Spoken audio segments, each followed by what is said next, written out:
Okay guys, may magic ako sa inyo ngayon. Diba nakita nyo to? I-fold nyo ng ganito.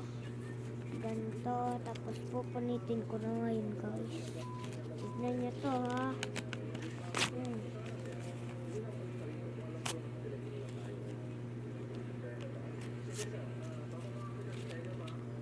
Okay.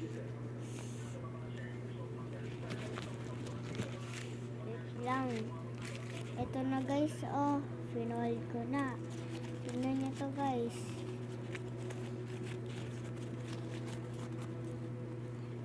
Nabuo. Bye. Okay guys, ito lang kasi yun. Oh. Ito po yun. Pinold ko. Tapos, wag na pong pakita yung kamay nyo. Tapos, i-fold nyo po ng ganito. Tapos, dapat po may lamesa kayo sa gitna nyo. Tapos, hulog nyo po to. And, paano nyo po? Okay? Okay. Ayan na po. Bye! Okay na po yung magic ko.